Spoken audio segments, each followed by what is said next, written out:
Hello, welcome to Oxford Heirlooms. In this video, I'm going to begin to work on the back openings of the little shirt. Now, what I have done already is I have been to the ironing board and I pressed my facing edge 1/4 of an inch to the back, and then I pressed it on the fold line for the back of the garment. Now, along this 1/4 inch fold, with a straight stitch, I'm going to sew a 1/8 inch hem along the edge of the facing. Let me see if I can kind of show that, what I'm doing. Okay, so right along this edge, just to hold the facing in place with straight stitch, I'm going to sew a little 1/8 inch hem.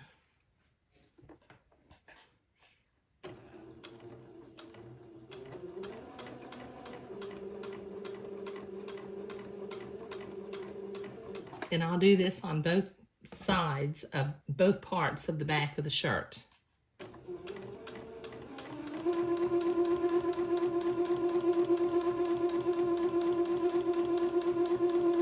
Okay, this will take me a minute to get both of the facings hemmed down, so I'll be right back. Okay, I've got both of the facings hemmed, repressed and folded down, and I've got them pinned in place temporarily because at both the bottom of the shirt and up at the neckline, I'm going to baste this facing into place with about a 1/8 inch hem, just to hold the facing toward the inside of the garment. Go kind of slow so I don't get anything wonky.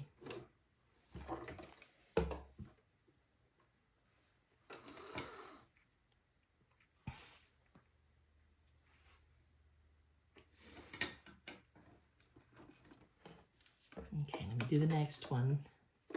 I'm going to do all 4, and then I'm going to move to my vintage Singer sewing machine and sew my buttonholes on the left side of the back of the shirt, because that's traditional for little boys to have their shirts buttoned left over right.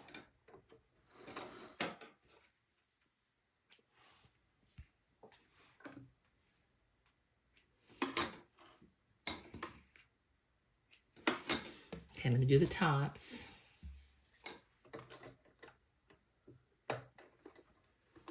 Just using a straight stitch and about a 1/8 inch hem allowance. I'm just basting the top and bottom of the facing into place. There. Got one more to do. And then we'll go to the Singer sewing machine and sew some buttonholes.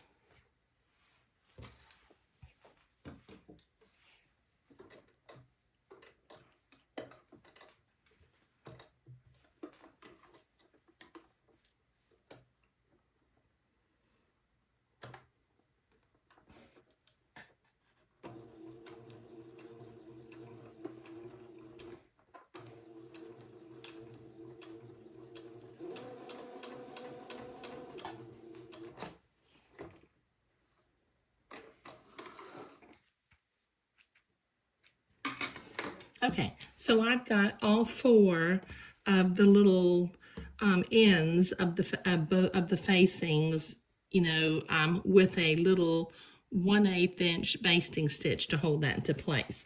So in a minute, I want this to button, like I said, left over right. So I'm going to sew my 5 buttonholes. I'm going to go ahead and do this now, just because my experience in making buttonholes, I want to do this before the collar is attached, and I want to do this while I'm able to have the pattern, the piece of fabric, as flat as possible. So I'll be right back.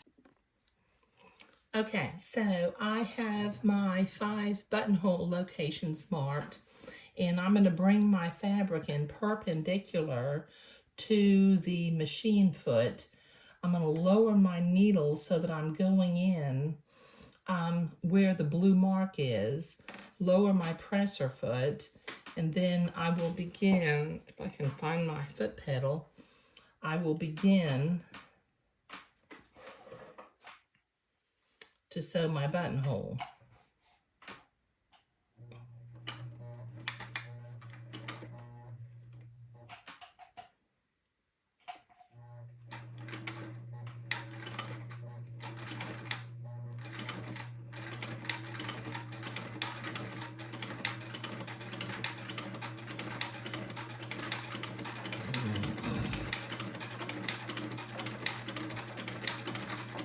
I love this old-fashioned button holder. I know every time I use it, I probably say, oh, I love this old-fashioned button holder, but I really do. You know, once you gain some experience using it, it's just really, really nice. And the way I figured it, you know, this button holder dates back to 1948. And a lot of these vintage patterns, you know, were created for children back in the late 40s and in the 50s, and some even in the 1960s. So they were, you know, they were designed for people to use buttonholes like this, because as I recall, or as I think, this used, you know, sewing machines didn't used to make buttonholes. You actually had to have a buttonhole or attachment in order to make buttonholes. So I'm going to make the second buttonhole.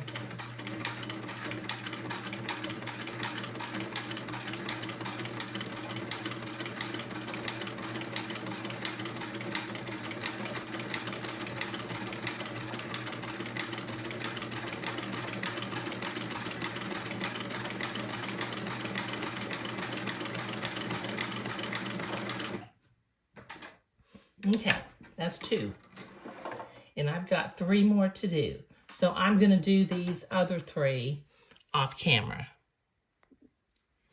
Okay, so I've got my 5 buttonholes sewn onto the left side of the garment, and that is looking, I think that this is just going to turn out real nice, and hopefully I'm through all of the hardest part of the sewing.